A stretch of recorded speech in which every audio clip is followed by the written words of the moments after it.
Et si les mots islam et iman ne voulaient pas dire ce qu'on a toujours cru?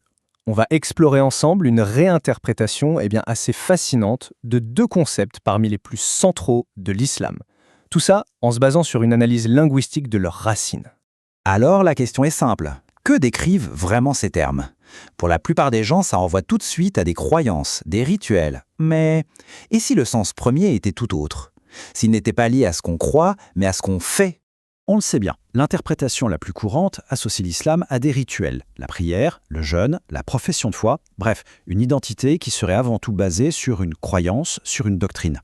Pourtant, une analyse du docteur Khaled Al-Saïd Hassan propose un changement de perspective, mais alors un changement radical. L'idée, c'est que ces termes ne définiraient pas ce qu'une personne croit, mais bel et bien ce qu'une personne fait.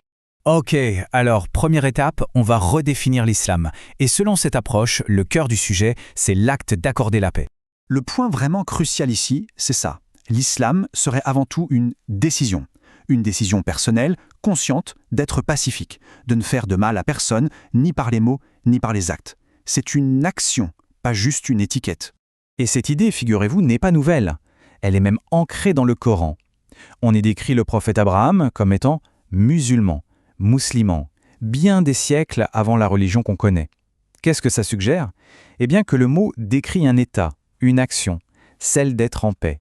On a un autre exemple, tout aussi parlant, avec le prophète Salomon.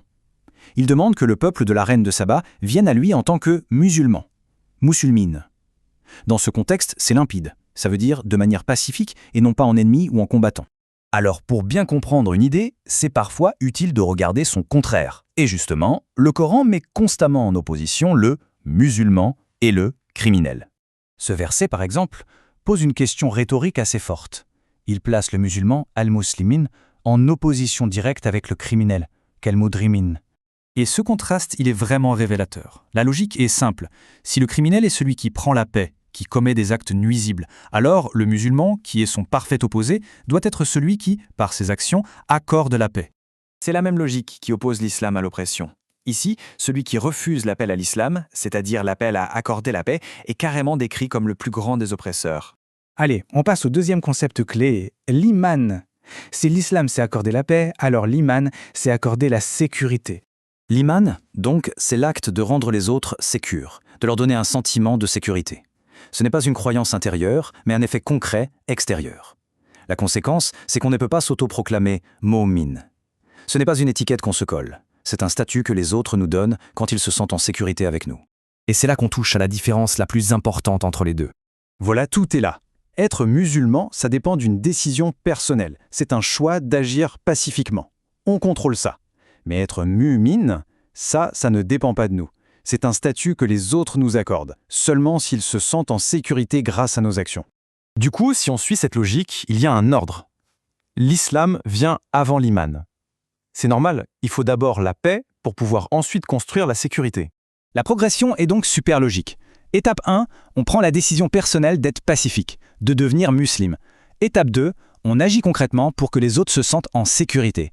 Et seulement à l'étape 3, si ça marche, les autres nous reconnaissent comme étant mu'min, une source de sécurité. Et ça éclaire d'un jour nouveau l'histoire des magiciens du pharaon. Quand ils demandent à mourir en tant que musulmans, muslimine, que demandent-ils? Ils demandent à mourir dans cet état de paix avec le monde sans faire de mal. C'est la première étape, la seule qu'ils peuvent contrôler eux-mêmes à ce moment-là.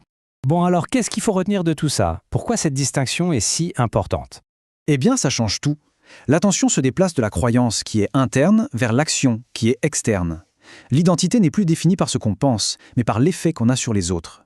L'islam devient alors un principe universel de paix. Et l'iman devient une mesure de la sécurité qu'on inspire. Ce ne sont plus des étiquettes fixes qu'on porte à vie, mais des états qui dépendent de nos actions et qui peuvent donc changer. Et tout ça, ça nous laisse avec une question finale, une question à méditer. Si être musulman, c'est accorder la paix, et être mu'min, c'est accorder la sécurité, alors, en fin de compte, quelles sont les actions qui nous définissent aujourd'hui?